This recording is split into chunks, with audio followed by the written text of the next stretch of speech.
तो मैं आपको इस वीडियो में ऐसे 5 रीजंस के बारे में बताऊंगा कि मैंने क्यों आईपैड लेना प्रेफर किया रेदर देन मॉनिटर। तो मैं थोड़ा सा आपको बैकग्राउंड के बारे में बता देता हूँ जिससे आप थोड़ा रिलेट कर पाएँ। मेरे को ऑलमोस्ट 5 to 6 ईयर्स से ऊपर हो चुके हैं डुअल मॉनिटर सेटअप यूज़ करते हुए। अभी मैं मैक यूज़ कर रहा हूँ और इससे पहले मैं विंडोज़ यूज़ करता था और उसमें भी मैं डुअल मॉनिटर सेटअप यूज़ करता था। और टाइम टू टाइम मतलब जो वर्कलोड के अकॉर्डिंग मैं जो है स्विच करता था कि मेरे को प्राइमरी डिस्प्ले अपने मॉनिटर को रखना है या मेरे को अपने लैपटॉप को रखना है। तो सबसे पहले मैंने मॉनिटर इसलिए लिया था क्योंकि जो मेरी लैपटॉप की स्क्रीन थी वो मेरे को काफ़ी छोटी पड़ती थी। तो मैं इससे पहले HP का एक अल्ट्राबुक इस्तेमाल कर रहा था जो आपका 13 इंच लैपटॉप में आता है, आपका HP पेविलियन 360। देन मैंने मैक लिया, ये भी सेम 13 इंच के आसपास आता है। तो इसी तरीके से मेरे को जो है स्क्रीन साइज़ की थोड़ी दिक्कत होती थी, इसलिए मैंने मॉनिटर लेना शुरू करा। देन मैं उसमें गया गया गया फिर मैंने सोचा कि मेरे लैपटॉप का डिस्प्ले जो है बेकार जा रहा है, फिर मैंने उसे डुअल मॉनिटर बनाया। इस तरीके से जो है इवॉल्व हुआ था वो। देन अब मैं जो है डुअल मॉनिटर इतना ज़्यादा इस्तेमाल करता हूँ कि मेरे को जो है सिंगल स्क्रीन काफ़ी कम पड़ती है काम करने के लिए, एज एन लेंथ वाइज नहीं, एज इन स्पेस वाइज, कि मैं कम चीज़ें उसमें कर पाता हूँ। कि अगर मैं कोई प्राइमरी विंडो खोल रखी है जिस पर मैं मेन काम कर रहा हूँ, तो मेरे को अगर कोई गूगल सर्च करना है या मेरे को अपने फोल्डर में कुछ देखना है तो मेरे को पहले अपने टास्क को मिनिमाइज़ करना पड़ेगा, फिर वहाँ पे जाना पड़ेगा, वो काम करके फिर वापस अपने मेन टास्क पे आना पड़ेगा। तो इसलिए मैं प्रेफर करता था डुअल मॉनिटर कि मैं अपने सेकेंडरी मॉनिटर में सारे फोल्डर्स और सारे क्रोम वगैरह जो भी चीज़ें मुझे करनी होती है सेकेंडरी टास्क, वो मैं सेकंड मॉनिटर में रखता था और प्राइमरी में अपने से मेन काम करता था। तो इससे मेरा काफ़ी टाइम बच जाता था और काफ़ी कंफर्टेबल ही मुझे लगता था।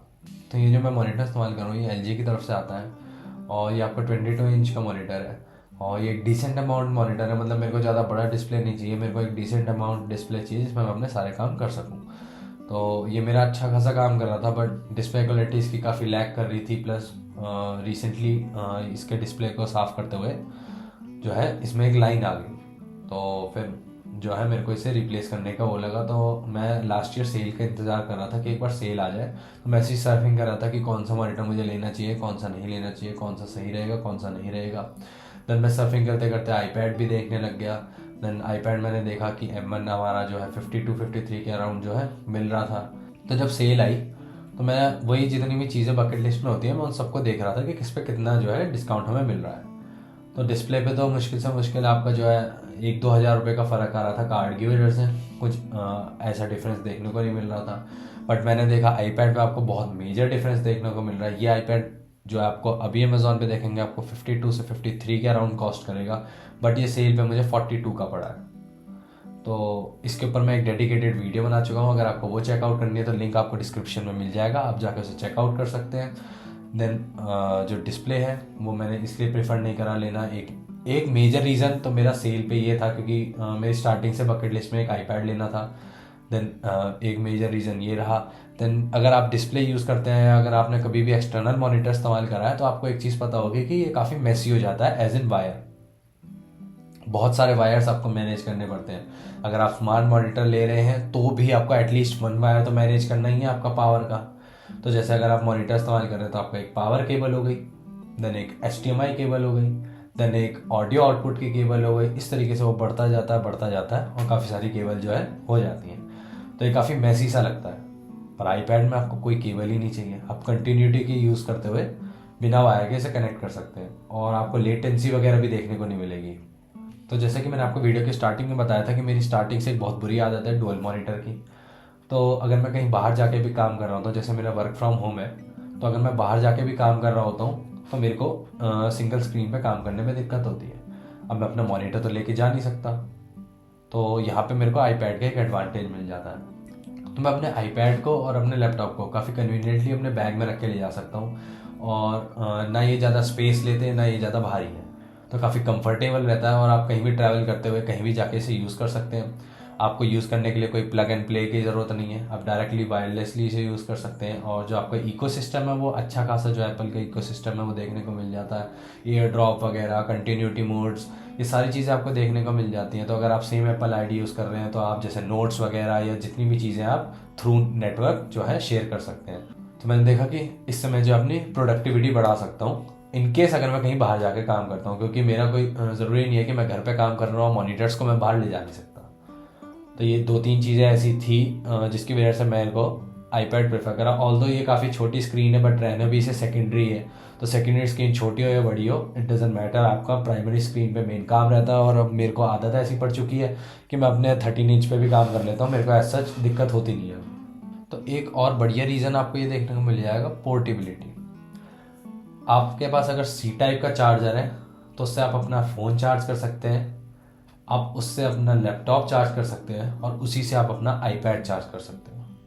सेम वायर सेम अडेप्टर आपका तीनों में यूज़ हो जाएगा। अगर आपके लैपटॉप में जो है ठीक बैटरी है और आपके आईपैड में कम बैटरी है तो आप अपना लैपटॉप के थ्रू अपने फ़ोन या आईपैड किसी भी चीज़ को चार्ज कर सकते हैं, काफ़ी कन्वीनियंट रहेगा। और जो इसका आपको बैटरी बैकअप जो है लैपटॉप का आपको पता ही है अच्छा खासा देखने को मिलता है, तो आपको पोर्ट की देखने की ज़रूरत नहीं है। प्लस अगर आप मॉनिटर बाहर यूज़ करेंगे आपको एक पोर्ट चाहिए ही चाहिए रहेगा, प्लस वो कन्वीनियंट भी नहीं रहेगा और आप उसे लेके कैसे जाएंगे।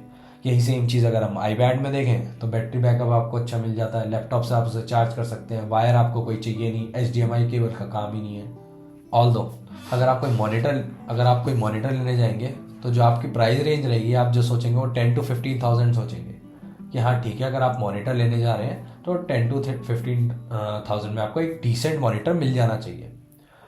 बट अगर आप आईपैड लेने की सोच रहे हैं तो आप वो एटलीस्ट 35 to 40,000 के अप्रॉक्स सोच रहे होंगे कि इतने का तो एटलीस्ट होना चाहिए, इससे ज़्यादा मैं स्पेंड करने की या इससे कम स्पेंड करने की नहीं। आपका एक बजट रहेगा अगर आप आईपैड देखेंगे या आप मॉनिटर देखेंगे, पर आप मॉनिटर में 40,000 के आसपास कभी स्पेंड नहीं करेंगे और ना आपको वर्थ इट लगेगा ना वो वर्थ इट होगा। क्योंकि अगर आपका उस लेवल का काम है तो बात अलग है, पर अगर आपको सिर्फ नॉर्मल यूसेज के लिए चाहिए तो 40,000 on monitor is not worth it. But you can although invest on iPad, क्योंकि आप इसको अलग से भी यूज़ कर सकते हैं, मतलब जैसे मॉनिटर को आप अलग से यूज़ नहीं कर सकते। ऑल्दो मैं कह रहा हूँ हाँ ठीक है स्मार्ट मॉनिटर्स आते हैं बट उसके लिए भी आपको पावर जो है कॉर्ड लगानी पड़ेगी और उसे आप कहीं भी लेके नहीं बैठ सकते, आपको एक टेबल ही चाहिए रहेगी, आप वहीं पे उसे यूज़ कर सकते हैं या तो टेबल पे रख के या वॉल माउंट करके। बट आईपैड में ऐसा नहीं है, आप उसे अलग से एक अदर डिवाइस की तरह भी इस्तेमाल कर सकते हैं, आप उसे कहीं भी लेके जा सकते हैं, आप अपने बेड पे, सोफे पे, चेयर पे, कहीं बाहर, कहीं भी उसे यूज़ कर सकते हैं और आपको उसे यूज़ करने में कोई दिक्कत नहीं होगी, काफ़ी कन्वीनियंट रहेगा आपका।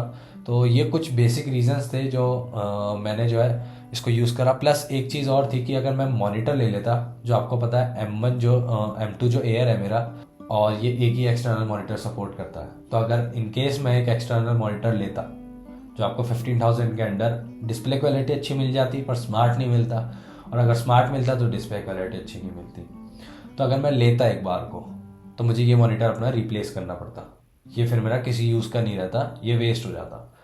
तो ये चीज़ देखी मैंने। प्लस अगर मैं आईपैड ले लेता तो मेरे पास ये डिस्प्ले है ही सेकेंडरी के लिए, प्लस मेरे पास एक और सेकेंडरी डिस्प्ले हो जाएगा जो मेरा आईपैड है, प्लस मैं उसे अलग से यूज़ कर सकता हूँ, ये थोड़े बहुत एडवांटेजेस। प्लस डिस्प्ले क्वालिटी, अगर आपको 4K मॉनिटर चाहिए तो आपको एटलीस्ट 25 to 30,000 स्पेंड करने पड़ेंगे तब आपको 4K मिलता है, तो उससे नीचे आप कहीं भी जाएंगे आपको फुल HD LCD डिस्प्ले देखने को मिलेगा। बट वहीं पे आईपैड में आपको लिक्विड रेटिना डिस्प्ले देखने को मिलता है IPS पैनल के साथ, तो आप देख सकते हैं कितना वास्ट डिफरेंस है क्वालिटी का। ऑलमोस्ट आपका 1 बिलियन कलर्स के आसपास जो है आपका सपोर्ट करता है आईपैड, तो आप देख सकते हैं कि कितना ज़्यादा आपको डिफरेंस देखने को मिलेगा as in colour quality, as in display quality. तो अगर आपको ये वीडियो अच्छी लगी हो तो आप लाइक कर सकते हैं, और अगर आपको कोई क्वेश्चन है तो आप कमेंट कर सकते हैं और चैनल को सब्सक्राइब कर सकते हैं, जिससे सबसे पहले आपको मेरी नेक्स्ट वीडियो की नोटिफिकेशन मिल सके।